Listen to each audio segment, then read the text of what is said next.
posibilidad ng tagumpay o kabiguan, ng ligaya o lungkot.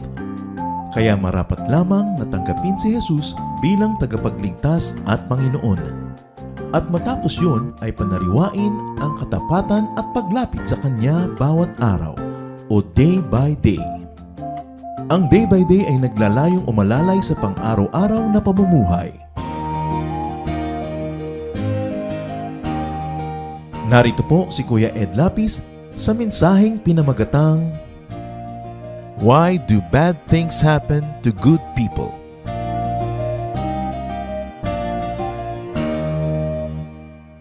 Sa atin pong paglagong espiritual, marami tayong mga tanong. Maraming mga hiwaga ang pananampalataya. Kanina po sa ating unang service, ang ating pinag-aralan, why do good things happen to bad people? Bakit parang may mga masasamang tao at mali ang ginagawa tapos sila patong maasenso at masaya? At ngayon po ang katanungan na ating sisikapin na lapatan ng karunungan ng Diyos, why do bad things happen to good people? Questions are raised whenever bad things happen to good people. To innocent children, to people who are doing good, pagkatapos their life is abruptly ended.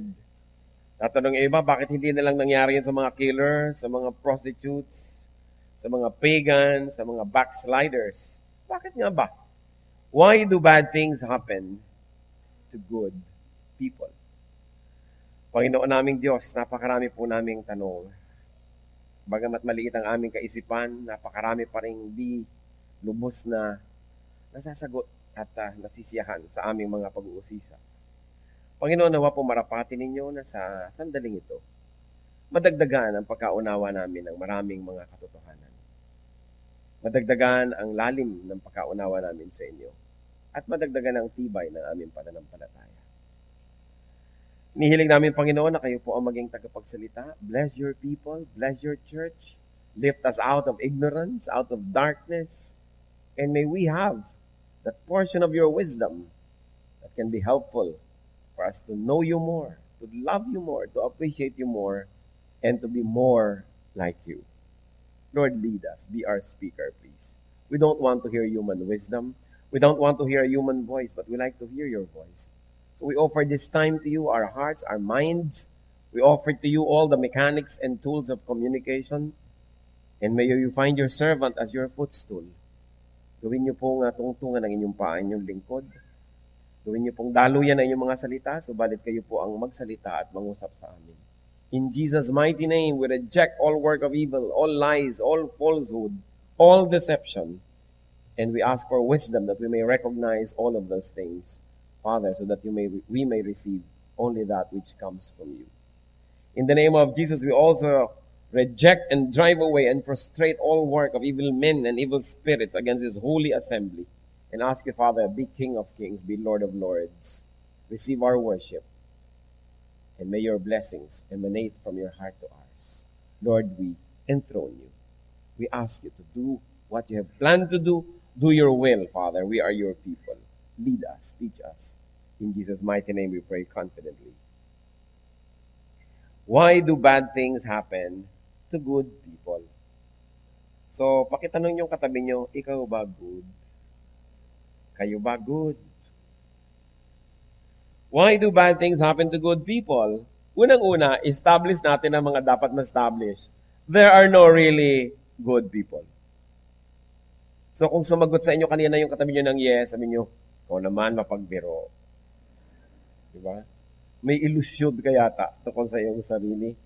There are really no good people. Psalm 14 verse 3, all have turned aside. They have together become corrupt. There is no one who does good. How many, church? Not even one. So no one does good, according to Psalm 14 verse 3. Buti na lang Bible may sabi, kung ako baka i-contest nyo pa. No? The Word of God has said it. Isaiah 53 verse 6, we all like sheep have gone astray. Each of us has turned to his own way, and the Lord has laid on him the iniquity of us all. Alam niyo po, ang mga tupa ay kakaibang mga hayop. Lagi na lang nawawala, lagi na lang naliligaw. Kung may balon, mahuhulog sila. Kung may bangin, mahuhulog sila. In fact, the Dead Sea Scrolls were found in the Qumran caves along the coast of the Dead Sea because there was a shepherd na nawawala na naman yung mga tupa-tupa niyang alaga. So, binabato-bato niya yung mga yungib-yungib sa ilalim na mga nakita niya, mayroon pala ditong daan, baka nandun yung tupa. Lumagotok yung mga palayok na discover one of the greatest archaeological finds of all time, the Dead Sea Scrolls. Talagang laging nawawala ang mga tupa, laging naliligaw, laging nalilito, sumasama sa mga mali, susunod-sunod sa mga fake na mga shepherd. Kaya siguro yun ang ginamit na metaphor para i-describe ang mga anak ng Diyos, mga tupa. Lagi na lang naliligaw. Kaya sabi sa Isaiah 53 verse 6, we all, like sheep, have gone astray. Each of us, bawat isa, has turned to his own way. Kaya tuloy ang Panginoong Diyos ang pinagbuntunan, ang Panginoong Hesus natin, ang pinagbuntunan ng ating mga kasalanan. Siya ang nagbata, nagdala at namatay para sa mga yun. So ano pong sinasabi ng Isaiah? All have gone astray. Lahat ay naligaw. In Romans 3:23, for all have sinned and fall short of the glory of God. All have sinned. Sasabihin niyo, pati naman po ba naman mga bata, kabata-bata pa, mga inosente pa, bakit naman nagkakaroon ng masamang nangyayari sa kanila? Even innocent children are not altogether clean. Lahat po ay may kasalanan. Sabi ng Psalm 51 verse 5, surely I was sinful at birth, sinful from the time my mother conceived me. Sabi, sigurado ako masama at makasalanan din. Nung pamang ipinaglilihi ako ng aking ina, ay may kasalanan na ako. It may not be a very personal sin, but it is a generic, it is a racial sin that inflicts all human beings since Adam and Eve sinned. So inam pong isipin, unang-una, bago tayo magreklamo, why do bad things happen to good people? Why do bad things happen to me, to my relatives? We are good. There is no such thing as good people. Some are just less bad than others. But everyone is a sinner. Kaya kailangan po natin yung grasya ng Diyos. Kailangan din na tayo magpatawaran sa isa't isa, mag-unawaan, kasi wala naman talagang banal. Walang reverend. Walang most holy father. Wala ring sin pecado concebida, conceived without sin. All have sinned and fall short of the glory of God. Tumitindig tayo dahil lang sa awa at grasya ng Diyos. Walang deserving. Although meron namang mas maraming ginagawang mali kaysa sa iba, pero walang taong walang ginagawang mali. So walang sinless, walang good. Only God is good. Sa katunayan, maging ang ating pinakamalilinis na gawain sa tingin ng iba at sa tingin natin, sa tingin ng Diyos marumi pa rin dahil napakalinis niya. Naranasan nyo na ba na kayo may pinagmamalaki sa inyo yung kakilala nyo, ang linis ng bahay namin, nung tingnan nyo, ay marumi rin naman pala. Hindi kayo kontento. Dahil iba ang standard nyo. So ano man ang kalinisan ng tingin natin sa ating sarili at sa ating kapwa, kung ihahambing sa kalinisan ng Diyos, marumi pa rin. Man's best deeds are just like rags to God. Para lang maruruming mga basahan. Isaiah 64:6. All of us have become like one who is unclean, and all our righteous acts are like filthy rags. We all shrivel up like a leaf, and like the wind, our sins sweep us away. Ang kasalanan daw natin ay parang malakas na hangin at tayo para lang mga tuyong dahon na hinahangin-hangin, sinisiklot-siklot ng kasalanan, dinadala dito, dinadala doon, binabali-baligtad, pinapaikot-ikot. At ang ating pinakamalilinis na gawa ay mistulan ng maruruming mga basahan. So, sino ngayon ang clean? So, yung tanong na, why do bad things happen to good people? Ang unang tanong muna dapat, is there such a thing as good people? And obviously, the answer is, wala. Ngayon, ipagpalagay ng merong good. Good not because of our own selves, but because of Christ's blood. Because when we believe in Christ, inari tayong good. Dahil yung goodness ni Lord, kinuha natin. Dahil yung kasamaan natin, kinuha niya. That is what it means to have Jesus as Savior and Lord. Lord, ang dami ko pong kasalanan, be my Savior. O ito po yung aking mga kasalanan sa inyo na. Parang alam nyo yung mga laro na kumisan pinapasa-pasa, pag tumigil ang tugtog, nasa kamay mo, may parusa ka. So, ganun din yung kasalanan. Kung sinong tigilan ng tugtog na hawak niya, may parusa. Yung kasalanan natin, ipinasa natin kay Lord. Sa kanya tumigil ang tugtog, namatay siya. Nagbayad.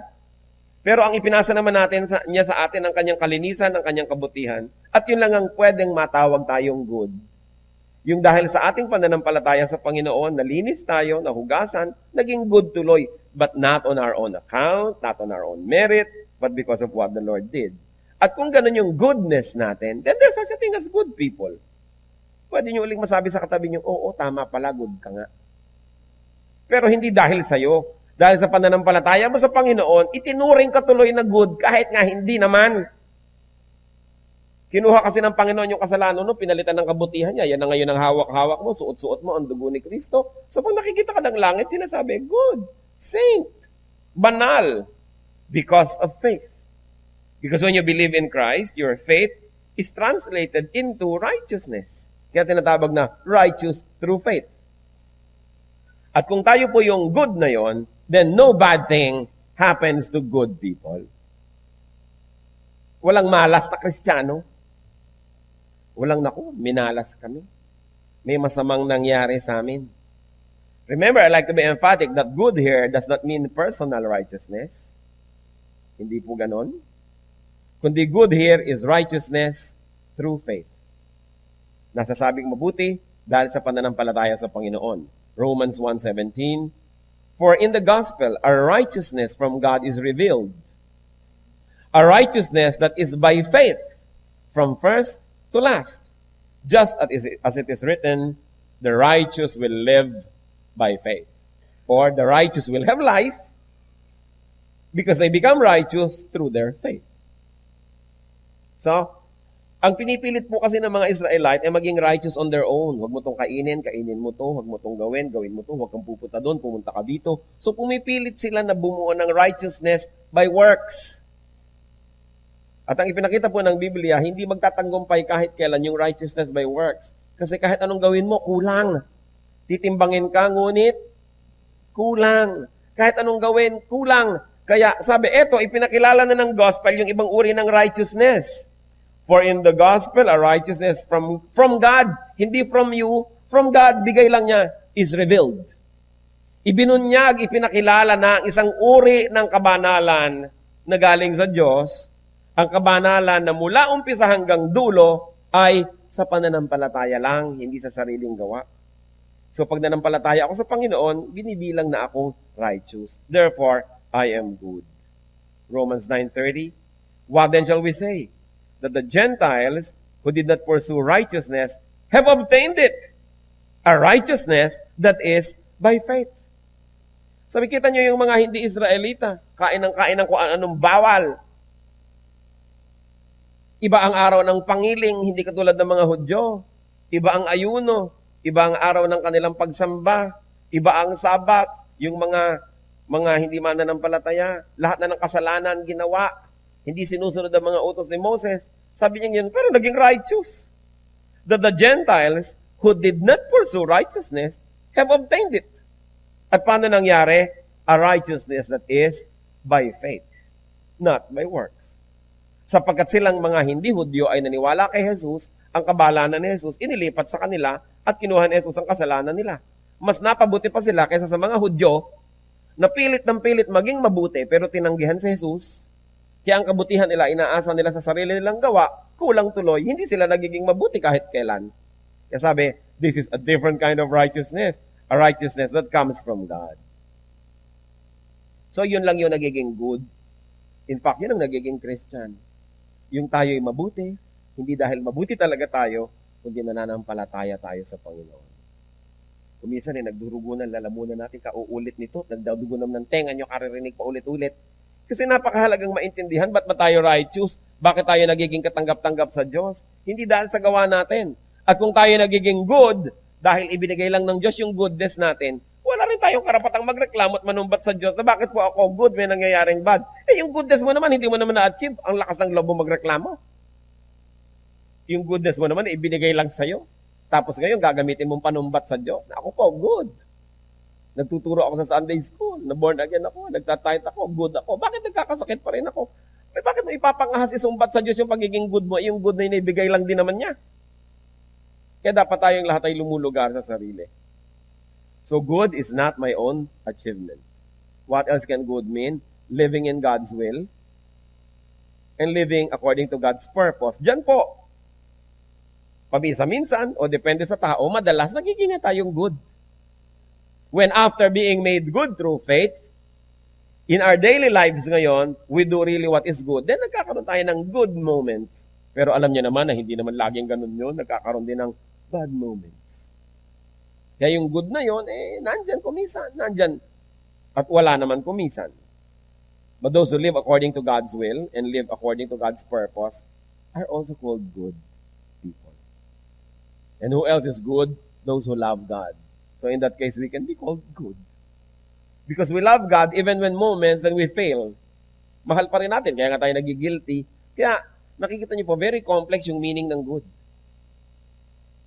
I can never be good on my own, but if I believe in Jesus Christ, I am wholesale declared good. Pero during that period of my life, na born again ako, naging Christian ako, naging good ako through faith, may mga moments na actually I am good, mayroong moments na actually I am not. So, dalawang klase ng goodness. Isa yung ina-achieve ng sarili natin through God's help, at isa yung talagang bigay na bigay lang, at yun ang kailangan sa salvation. Romans 8:28. Ano pong sinasabi natin dito? Kasi what's the point we're making? That no bad thing happens to good people. At i-define lang natin kung ano-ano yung good na yun. Romans 8:28, and we know that in all things, God works for the good of those who love Him, who have been called according to His purpose.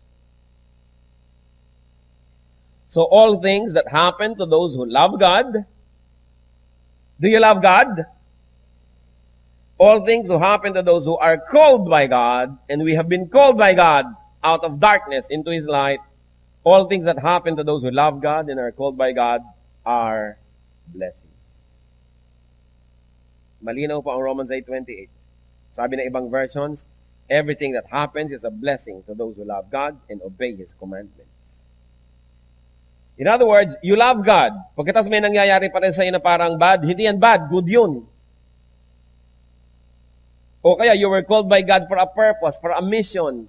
Pagkatapos may nangyari na sa tingin mo bad, hindi yun good. Kasi sabi po ng Romans 8:28, all that happen to those who love God and who are called by God, everything that happens to them is good.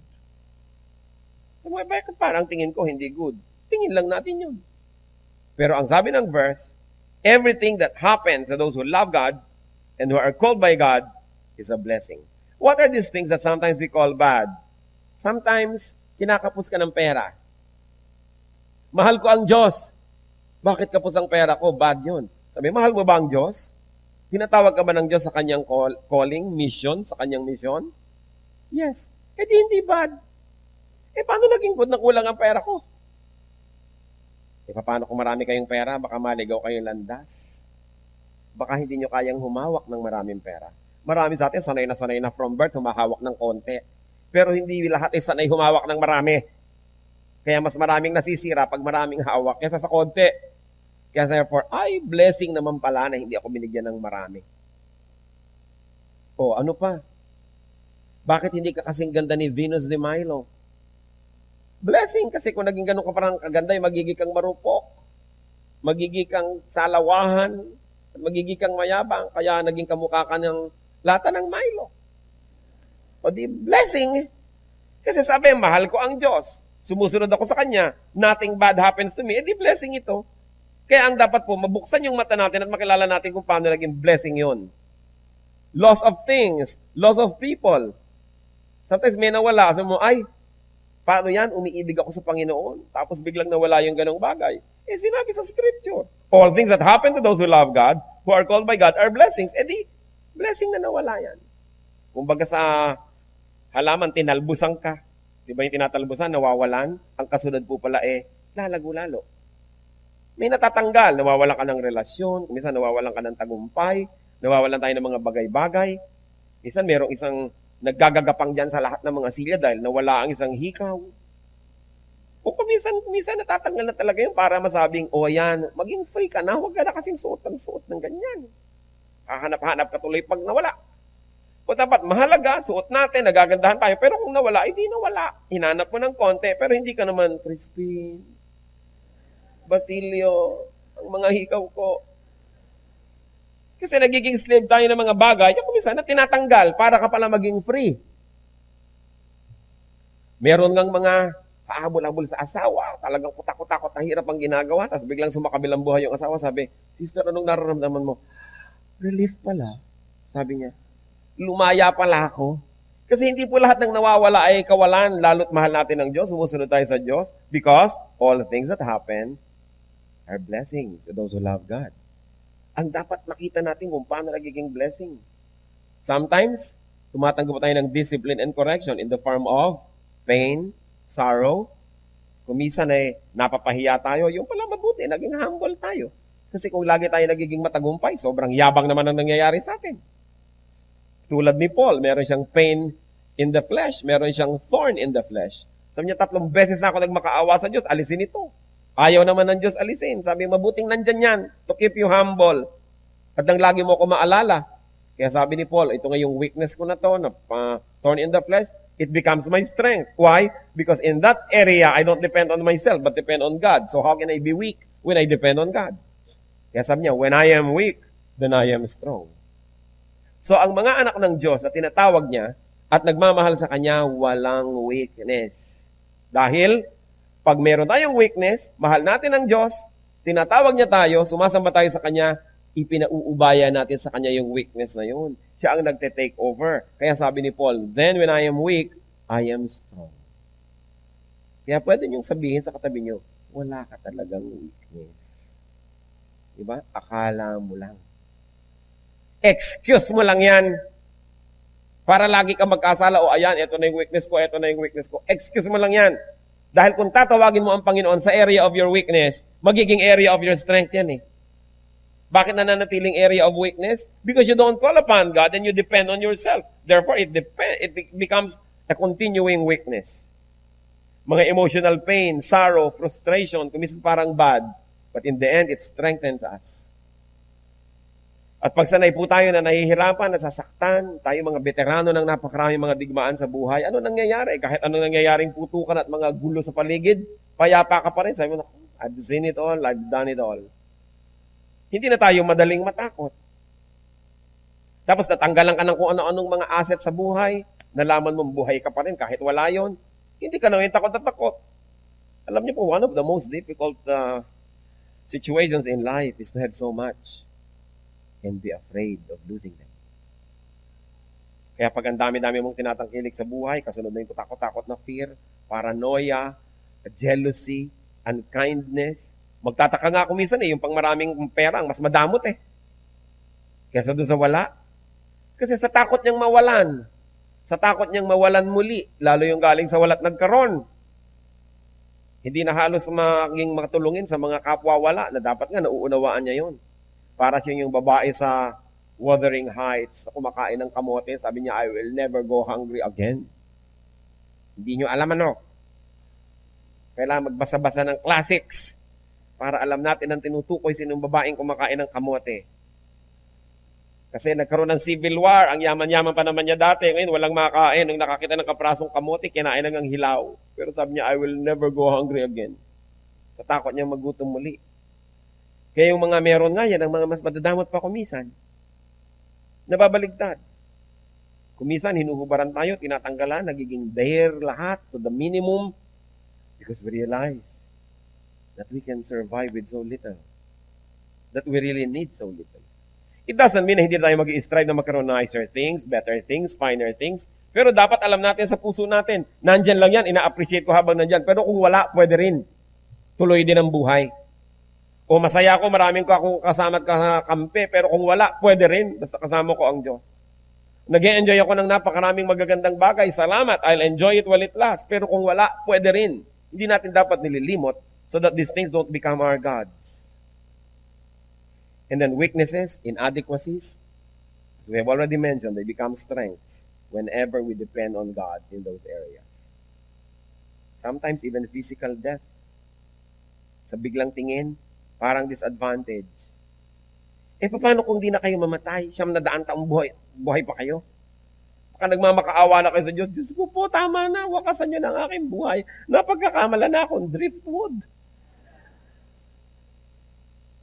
Siyempre, ang tao na mamatay, kaya lang pagka nangyayari sa atin, masyadong personal, nawawala yung perspective natin. But of course, ipinanganak, mamamatay, natural, part ng buhay. So nalulungkot tayo, pero hindi tayo nagwawala. Nalulungkot tayo, pero hindi ka nawawala ng pag-asa kasi alam natin that even death is an entry point to another level of existence. Sabi ni Paul, therefore, to live is Christ and to die is gain. Pero kung honest naman tayo, talagang ayaw pa nating mag-to die is gain. Saka na, to live is Christ muna. Di ba? Kayo gusto nyo yon. Pinapahaba natin, pinipilit natin mag-to live is Christ muna, pero kung talagang wala nang magagawa at nandun na, eh, to die is gain naman. Ibang ligaya naman. Because the people of God never really die. We only change places. We only change forms. People of God don't die. Why? Because Jesus is alive. And where He is, we will go. We will be like Him. Bumangon na nga siya wala sa kamatayan, kaya hindi na tayo dapat pumunta doon sa kamatayan na yun. Napuntahan na niya, nagawa na niya para sa atin, exempted na tayo doon. Kaya hindi naman lubos na nakakatakot yan, bagamat ayaw pa natin sana. Pero kung talagang andyan na, tinatanggap. So from heaven's perspective, bad things may not really be bad. Bad things can actually even be good. Tayo pong mga anak ng Diyos, kahit anong nangyari, no matter how bad it looks, ang lagi nating hinahanap, ano yung good dito. Ganun ang mga anak ng Diyos. We are incurable optimists. And you know why? Because we have God. Sabi niya, I will never leave you. I will never forsake you. Walang masamang balak sa atin ng Diyos. Sabi niya, I know the plans I have for you. Plans not to harm you, but to give you hope, a future. This is my plan for you. So bakit tayo ngayon magmumukmuk kung may mga nangyayari? Hindi natin madedena yung human emotion at yung limitation ng ating isip. Hindi natin laging nauunawaan, hindi natin lubos na nababatid at nasusukat. Pero dahil sa ating pananampalataya, alam natin, no matter how bad it looks, because we have God on our side, because God is alive, this is not really that bad. And I will look for what is good in this. Hindi tayo nawawala ng pag-asa. God's thoughts are different from man's thoughts. God's ways are different from man's ways. So His way to bless is not always the way we want. What is good to Him may not always look good to us. Isaiah 55 verses 8 to 9. For my thoughts are not your thoughts, neither are your ways my ways, declares the Lord. As the heavens are higher than the earth, so are my ways higher than your ways, and my thoughts higher than your thoughts. So pag meron tayong hindi maabot, hindi maunawaan, natetempt kang magtanong, magalit, magtampo sa Diyos, sasabihin mo, Lord, your ways are higher than mine, and your thoughts higher than my thoughts.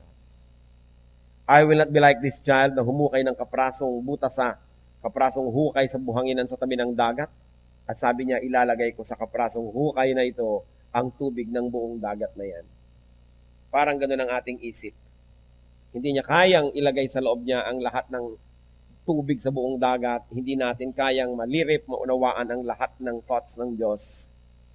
We can only understand parts of it. Because if we can understand everything, edi Diyos na rin tayo. Kaya merong tayong pinanghahawakan dahil nauunawaan at maraming pinanghahawakan dahil pinaniniwalaan. We know. And when we don't know, we believe. Yun ang importante po sa ating pananampalataya. Bad things can happen also, we should understand, as a consequence of man's actions. So may mga bad things na hindi naman bad. Ngayon, may bad things na nangyari dahil talagang may ginawa kang bad o people around you may ginawang bad. Natural, God's justice will be operationalized. And it is good. Because if bad things don't result in bad things, then walang justice. Then God is not God. So mabutit may justice. Tayo, walang paniwala, gusto natin may katarungan. Gusto natin ang lahat ng mga masasama, mahulit, makulong. Pero pagka mag-anak mo na yung nahuhuli, ayaw mo na. Gusto mo exemption. So kaya mag-anak natin, malapit sa atin yung tinamaan ng justice, isa pa rin yung blessing. What is the blessing? Kahit tayo personally lumungkot. Because there is justice. And that is a blessing. That is good.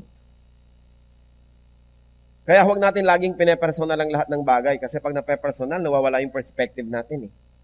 Gusto natin, sige, may all bad people drop dead, tapos tatay mo pala yung bad except my father. Lahat sana ng magnanakaw, mahuli. Anak mo pala yung nagnanakaw, except my son. So, paano yun? Pagka hindi siya nahuli, walang nangyari, walang hustisya. Then it's not a good world. It's not a good God. May mga cause and effect. At kung yung pong bad ay bunga ng bad causes, it's still good. It means there is justice operating in the universe. And then sometimes, what looks like bad things can happen for no clear reason at all. Hindi mo talaga makitang good naman ito. Hindi mo rin naman nakitang deserving mo dahil wala ka namang ginawang bad. Bakit bad pa rin ang nangyari? Ecclesiastes 9:11, written by Solomon, the wisest man that walked the face of the planet, says, I have seen something else under the sun. The race is not to the swift, or the battle to the strong, nor does food come to the wise, or wealth to the brilliant, or favor to the learned. But time and chance happen to them all. Anong sabi ni Solomon na napakarunong? Lahat ng pag-iisip natin, papunta pa lang tayo, pauwi na siya. Sabi mo, anak, umuwi ka na, sasabihin ko na lang sa'yo ang ending. Nagpunta na ako dyan ako na yung wisest of all. I'll tell you, sabi niya, time and chance happen to all. Ano daw yung na-observe niya? Hindi komot mabilis kang tumakbo, ikaw ang mananalo sa karera. Hindi komot ikaw ay malakas, mananalo ka sa lahat ng digmaan. Hindi ko mo marunong ka, ikaw magkakaroon ng pagkain sa iyong hapag. Hindi laging nagpupunta ang pagkain at mga blessings sa mga mararunong. Alam niyo gano'n? O hindi lahat ng marurunong ay favor ang kanilang natatamasa. Sabi niya, alam niyo, ang isa kong na-obserbahan sa buhay, at pinasikot-sikot ko na at inisip-isip ko na wala namang mas matalino kaysa sa akin, kaya makinig na lang kayo. Sabi ni Solomon, time and chance happen to all. May mga bagay na walang dahilan nangyayari. Walang dahilan vis-a-vis our brain. Walang reason when it comes to referring to our intelligence. Sabi, hindi natin maabot, hindi natin alam, nangyayari. So may mga marurunong na naghihirap sa buhay. Meron namang ka-eskwela mo nung araw, nangongopya lang sa'yo, ang yaman ngayon. May mga matutuwid na hirap na hirap. Meron namang mga kumisan hindi matutuwid, sila patong mukhang maginhawa. Sabi ni Solomon, time and chance happen to all. Hindi lahat mauunawaan ng human logic. So anong gagawin natin kung sakaling yun? Una, sinabi natin na wala namang good. So pag nangyayari yung bad sa'yo, dahil bad ka kasi, natural lang. So that's the reason. Pangalawa natin sinabi, kung talagang good ka because of Christ, walang bad na mangyayari sa'yo. Akala mo lang bad yan, pero hindi. Pag none of the above, pangatlo pa rin, hindi mo maunawaan, huwag mo nang unawain. Sabi ni Solomon, nangyayari talaga yun. Anong dapat mong gawin? Accept your lot. Tanggapin nyo. Naniniwala tayong may Diyos. Nakaupo siya sa kanyang trono. Siya'y makapangyarihan. Kilala niya tayo. Alam niya ang ating sitwasyon. Ginagawa natin ang lahat ng magagawa natin. Sinisikap natin maging tama. Nangyari pa rin ito. Anong gagawin mo ngayon? Accept it. Because if you won't accept it, you have only one other choice. Labanan mo ang Diyos. Magreklamo ka, magrebelde ka. O may panalo ka ba doon? Kaya sabi, tanggapin. Ecclesiastes 5:19. Moreover, when God gives any man wealth and possessions and enables him to enjoy them, what must you do? Accept his lot and be happy in his work. This is a gift of God. But remember that these two can be reversed. Pwede mabaligtad. Bakit po pag tayo nakakatanggap ng magagandang bagay, hindi tayo nagre-reklamong, Lord, where is your justice? Hindi ko dapat matanggap to. Ba't pag may nagregalo sa atin ng magandang hindi natin inaasahan, sabi mo, Lord, napaka-unfair nyo. Bakit ako nakatanggap ng gift? Dapat hindi. Pag naglalakad kayo, may napulot kayong 1,000 pesos. Lalo dyan sa hagdan dyan, maraming napupulot dyan. Baka lahat doon dumaan tuloy. Pag napulot mo, pati mo sabihin, Lord, hindi ko dapat ito mapulot. Dapat iba. Bakit hindi tayo nagre-reklamo when things we like happen? Pero pag ayaw natin yung nangyayari, nagre-reklamo tayo. Lord, bakit sa akin nangyari to? Bakit sa akin nangyari to? Dapat pareho lang. When we receive good things, we don't complain. When we receive things that don't look good, we don't complain. Sinisiyasat natin kung karapat-dapat ba mangyari sa atin. Kung karapat-dapat, edi salamat, makatuwiran ng Diyos. Ngayon, kung hindi naman, maniniwala kang ang Diyos ay talagang makatuwiran, so itong nangyayaring ito ay mabuti pa rin. Although sa limited kong pananaw ay hindi. At kung binalibaligtad mo na lahat ang isip mo at ang verses, hindi mo pa rin maunawaan, sabi ni Solomon, time and chance happens to all. Manahimik ka, pasanin mo ang papasanin, lakarin mo ang lalakarin, languyin mo ang lalanguyin, dahil alam naman ng Diyos ang katayuan mo, hindi kanya nakakalimutan, hindi kanya pinapabayaan, malalaman mo rin yan pagdating sa dulo, so tapusin mo yung mission mo sa buhay. Huwag lang tayong tumatanggap ng mabuti. Pag sa tingin din natin hindi masyadong mabuti, tanggapin pa rin. Sa Job 2, verses 9 to 10, nung kutakot-takot na dilubyo nangyari sa pamilya ni Job, si Job, praise the Lord pa rin, praise the Lord. Namatay ang mga anak, nawala ang kabuhayan, nagkaroon ng sakit mula ulo hanggang paa. His wife said to him, "Are you still holding on to your integrity? Curse God and die." Can you imagine itong asawang to? Nung si Satanas ay humingi ng permiso sa Diyos, alisin lahat ng mabuting bagay sa kanyang buhay. Nawala ang kayamanan, nawala ang mga anak, nawala ang mga katulong, nawala ang kalusugan, natira ang asawa. So hindi pala siya mabuti. Siyang itinira, kakampi ni Satanas. Gusto talagang sirain si Job, ang itinira yung asawa. Sabi nung asawa, pinamiwangan siya, ano, praise the Lord ka pa rin? Ba't di mo nilang sumpain ng Diyos, tapos mamatay ka na dyan? Praise the Lord kaya kung ano nangyayari sa buhay natin. At sabi niya sa verse 10, "You are talking like a foolish woman. Shall we accept good from God and not trouble?" In all this, Job did not sin in what he said. Naghinagpis siya, nalungkot siya, sinira niya ang kanyang damit, naglagay siya ng abo sa kanyang ulo, talaga nagluksa, pero hindi sinisin Diyos. Sabi niya sa asawa niya, bakit nung dating ang bonanza sa buhay natin, hindi ka nagrereklamo sa Diyos na hindi tayo karapat-dapat tumanggap? Bakit ngayong binabawi, nagrereklamo ka na hindi karapat-dapat mangyari sa atin to? Dapat what you do on both sides of the equation, pareho. Kung magrereklamo ka when bad things happen, dapat magreklamo ka rin when good things happen. Pero dahil hindi ka nagrereklamo when good things happen, huwag ka rin magreklamo when bad things happen. Dapat pareho yan para may balance. So what do you do when such things happen? When bad things happen to good people, depend on God. Good ka naman pala alam nga namang hindi ka iligtas ng Diyos. Di ba kakampi ng good yung good? Alam nga namang ipahamak ka ng Diyos dahil good ka. So, hold on. Proverbs 3:5. Trust in the Lord with all your heart. And lean not on whose understanding? On your own understanding. Every single cell in your brain tells you na mali ang Diyos. Naku, huwag kang maniwala sa brain mo. Every single argument you have learned in life tells you na mali ang nangyayari sa buhay mo. Walang katarungan ng Diyos. Huwag kang maniwala sa sarili mo. Sabi, trust in the Lord with how much of your heart? All your heart. And lean not on your own understanding. So mahalaga, do not be a judge.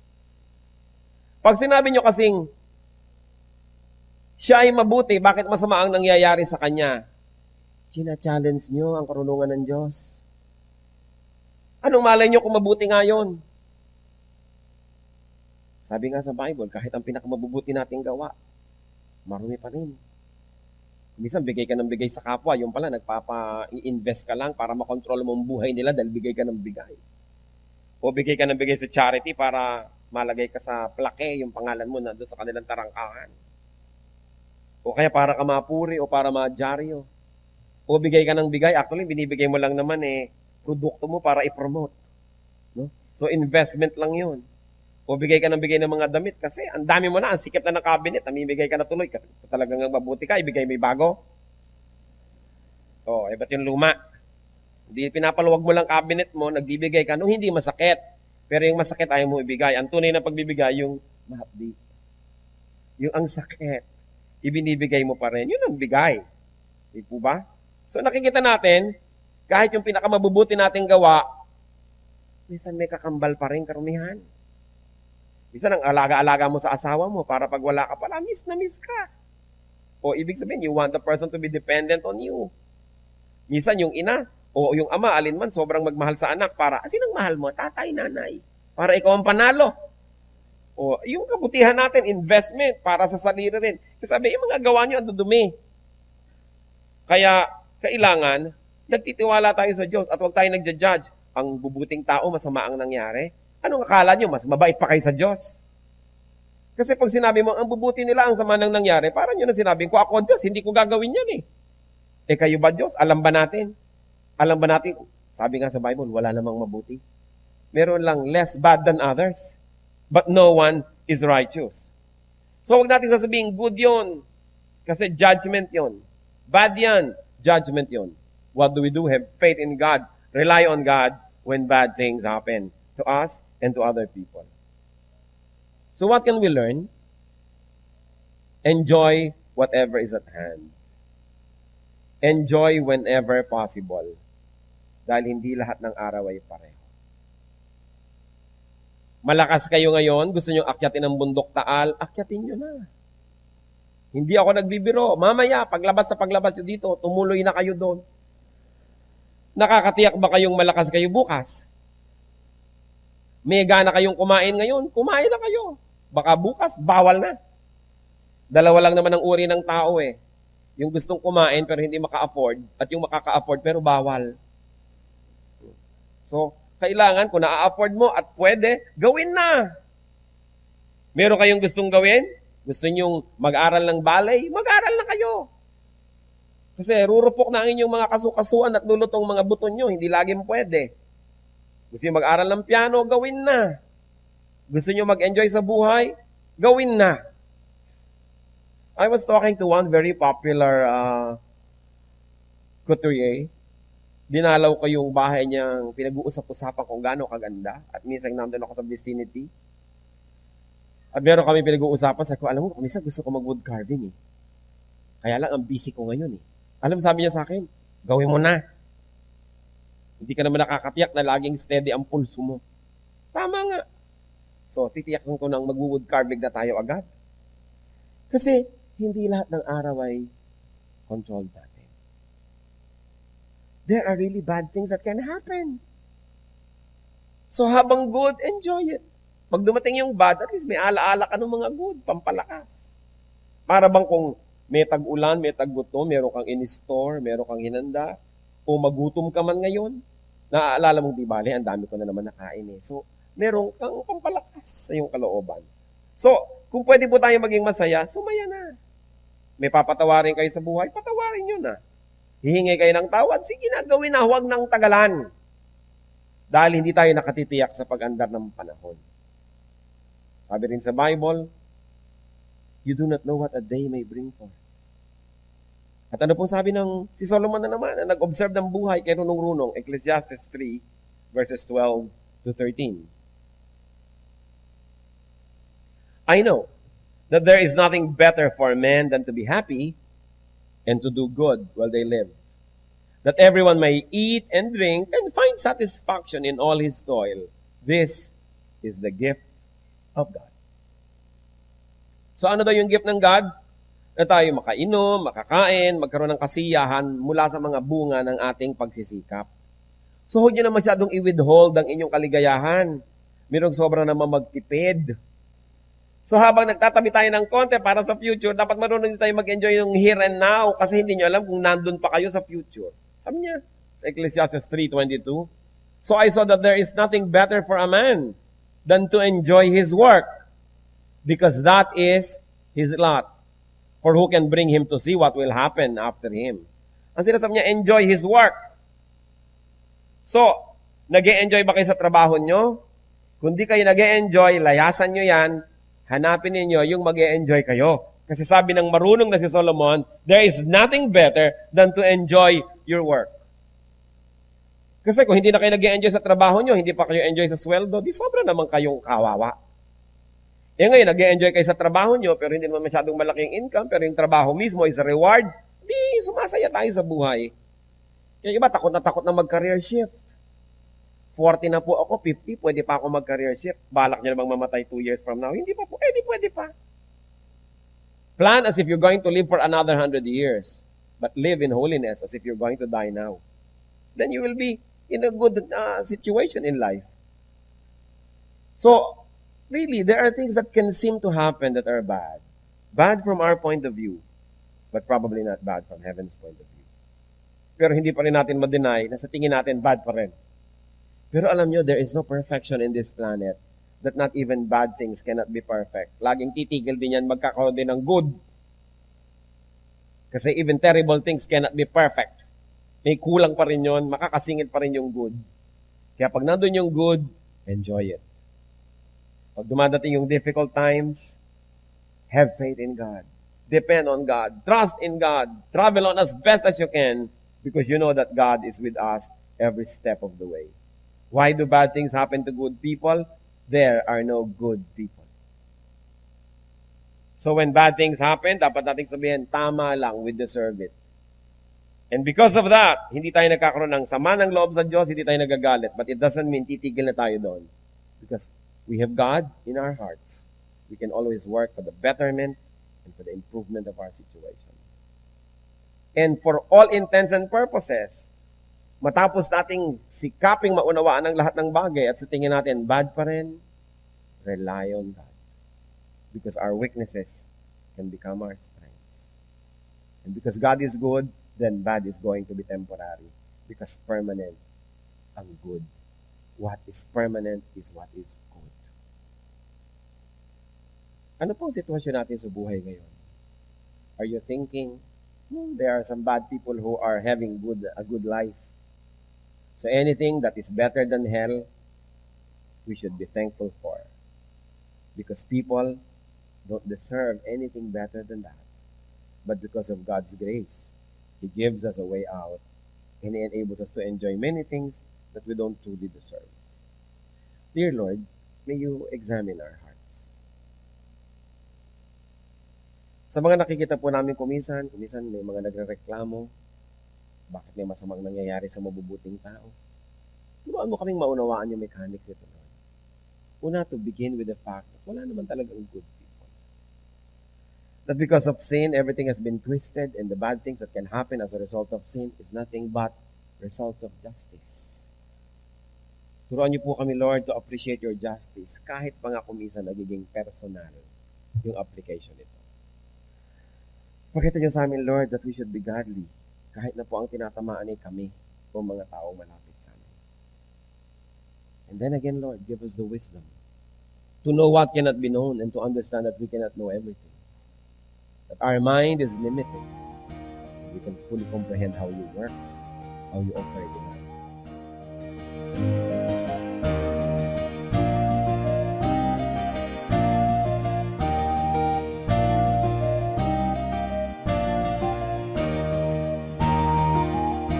Ang katatapos pong mensahe ni Kuya Ed Lapiz ay pinamagatang, Why do bad things happen to good people?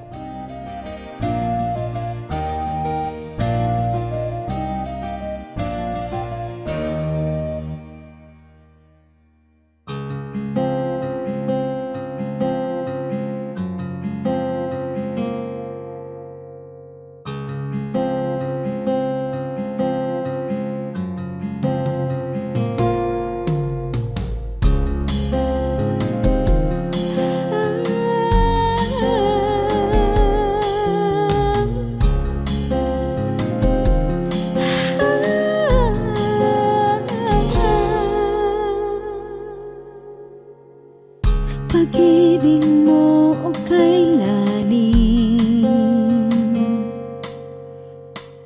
sukat man lumayo'y mahal pa rin. Liparin ko man ang dulong ng langit, sa piling mo pa rin magbabalik.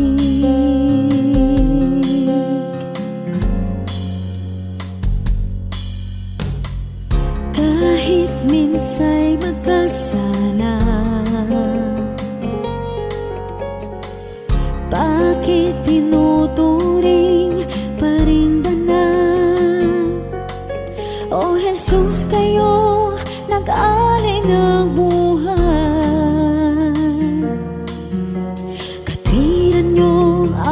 aking tinataglay.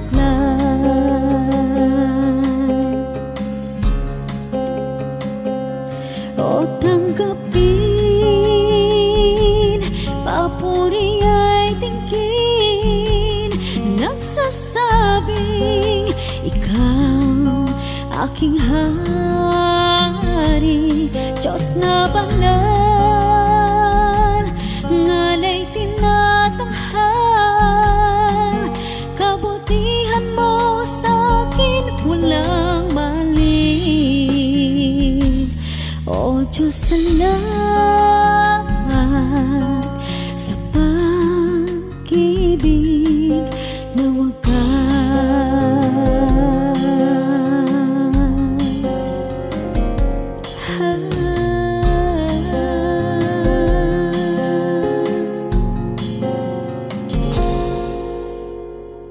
Laging laman itong isip, ngalan ko sa palad mo inukit. Walang sino mang maaring magwala, kaligtasang ikaw ang nagpikat.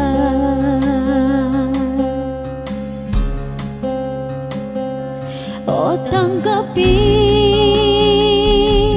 papuri ay tingin, nagsasabing ikaw aking hari, Diyos na banal, ngalay tinatanghal, kabutihan mo sa'kin walang mali. O Diyos, salamat sa pag-ibig na wagas.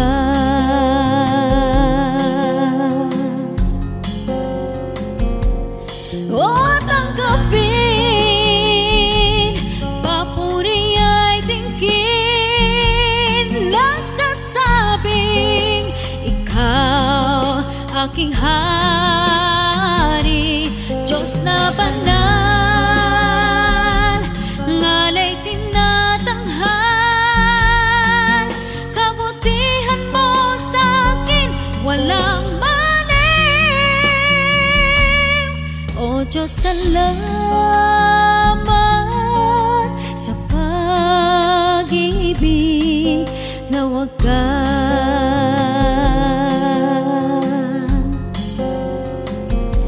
O Diyos, salamat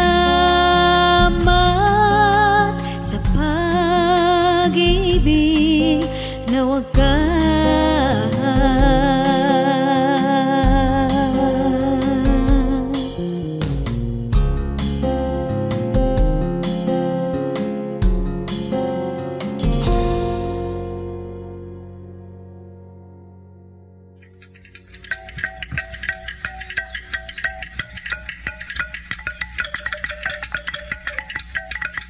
Maraming kayamanan ng ating bayan na dapat maipagmalaki at isa na rito ang ating musika.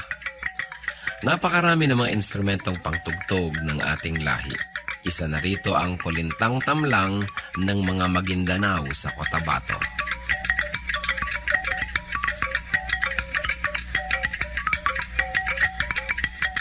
Ang kulintang tamlang ay instrumentong pangmusika at yari sa 8 piraso ng kawayan na inilatag ng sunod-sunod ayon sa haba at tono. Hinahampas ito ng 2 maiigsing patpat sa magkabilang kamay. Sa mga Maguindanao, ang kulintang ang pinakakilala at pinakapangkaraniwang instrumentong ginagamit sa mga kasiyahan. Ito ay isang hanay ng 8 maliliit na agong na may umbok. Subalit sa kakulangan nito ay maaaring gamitin sa halip ang kulintang tamlang. 2 tao ang maaaring tumugtog sa isang set ng kulintang tamlang. Ang una ay tumutugtog ng melodya, habang ang ikalawa naman ay tumutugtog ng ritmong paulit-ulit or steady drone rhythm, na pinakamaliit na instrumento naman ang siyang hinahampas. Karaniwan din na makikita itong ginagamit ng mga kabataan sa kanilang pagsasanay at pag-aaral ng mga ritmo ng kulintang.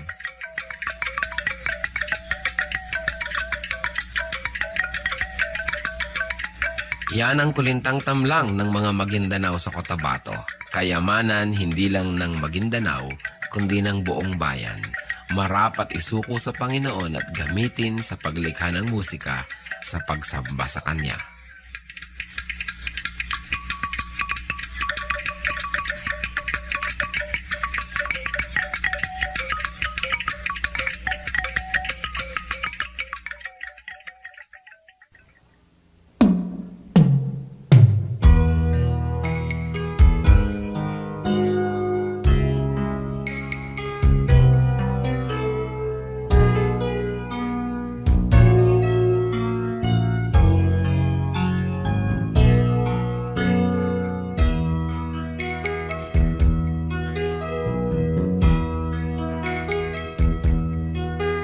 O Diyos, ang dalangin ko'y iyong tanggapin, na maging karapat-dapat sa iyong paningin. Kung may pag-aalinlangan, ang aking paniwalaan ay ikaw. O Diyos, ang kailangan ko'y iba yung lakas, upang di ko natahakin ligaw na landas sa pagpaparot parito. Sa ulat bagyo'y hindi magbabago. Katapatan ko, ang alay ko, Panginoon. Katapatan ko, sa'yo'y panghabang panahon. Kahit minsan na tiwala ko'y di kukupas, katapatan ko, panatiliin mong wagas.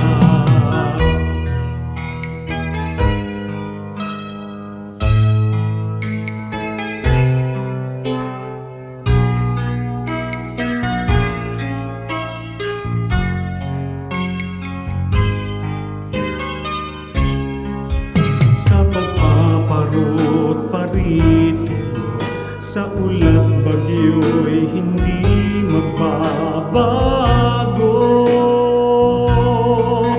Katapatan ko, ang alay ko, Panginoon. Katapatan ko, sa'yo'y panghabang panahon. Kahit minsan man tiwala ko'y di kukupas, katapatan ko, panatiliin mong wagas.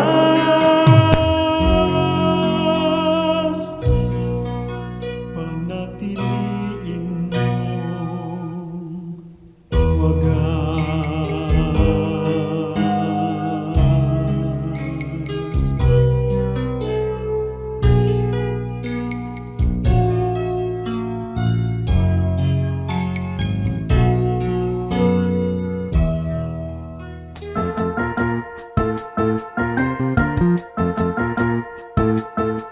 Oras na po para pansamantalang magpaalam ang programang Day by Day.